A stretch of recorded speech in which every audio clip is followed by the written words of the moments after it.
अगर डाइटिंग करने के बाद भी आपका वेट बढ़ रहा है, पूरे टाइम आपको थका हुआ महसूस होता है या फिर आपके बाल झड़ रहे हैं और फिर भी आपको डॉक्टर कह रहे हैं कि आपका थायराइड एकदम ठीक है, तो ये वीडियो आपकी लाइफ को चेंज करने वाला है। हाशिमोटो डिजीज जो है वो एक डिसऑर्डर नहीं है, ये एक ऑटो इम्यून प्रॉब्लम है जिससे कि हमारा इम्यून सिस्टम ही थायराइड को अटैक करने लगता है।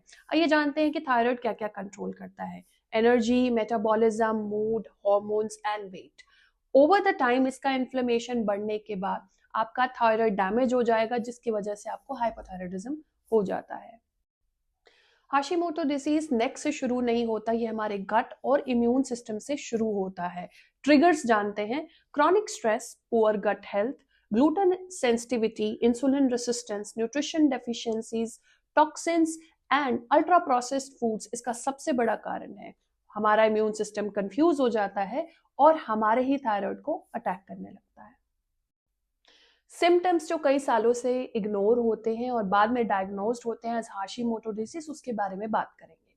Constant fatigue, weight gain, brain fog, cold intolerance, hair fall, eyebrows thinning, puffy face, constipation, anxiety, depression और साथ ही साथ इरेगुलर पीरियड सबसे बड़ा कारण है हाशिमोटो डिजीज के डायग्नोसिस का, जो कि कई साल बाद होगी और ये सिम्टम्स आपको कई सालों से ऑलरेडी हैं। ऐसे में डाइट एक गेम चेंजर क्यों है? कोई भी पिल आपकी ऑटो इम्यूनिटी को ठीक नहीं कर सकती, बट सही तरीके का खाना खाने से आपकी इम्यूनिटी स्ट्रांग हो सकती है और गलत खाना खाने से ये इन्फ्लेमेशन बहुत बढ़ सकती है।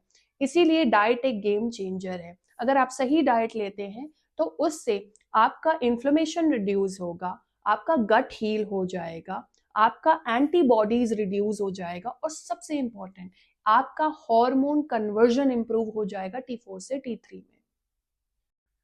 फूड्स जो उसे और वर्स्ट कर देती हैं वो है रिफाइंड शुगर, सबसे इंपॉर्टेंटली ग्लूटेन, उसके अलावा ultra processed foods, vegetable oils में सोय, सनफ्लावर एंड कैनोला ऑयल और बहुत सारे केसेस में डेयरी भी।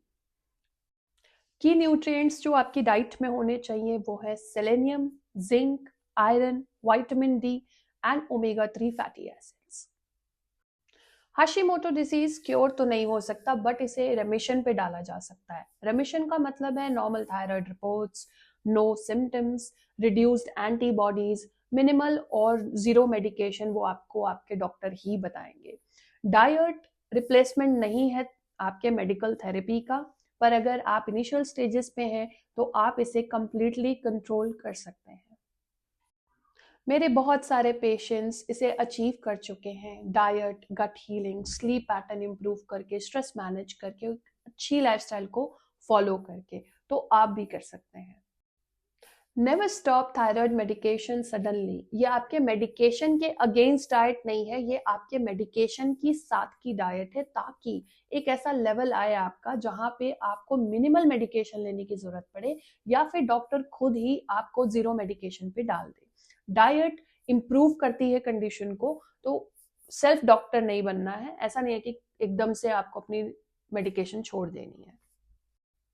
अगर आपने पूरा वीडियो सुना है और इसमें से कोई भी सिम्टम आपके अंदर है तो आप आज से ही अपने ऊपर काम करना शुरू कर दीजिए, ताकि आप अपनी लाइफस्टाइल को आज से बदलेंगे तो आपको फ्यूचर में जाके हाशिमोटो डिजीज जैसी चीजें नहीं होंगी और आप इसे अभी ही कंट्रोल कर सकते हैं। मैं हूँ डाइटिशियन धारणा और मेरा एक्सपीरियंस मेरी फील्ड में 15 ईयर्स का है।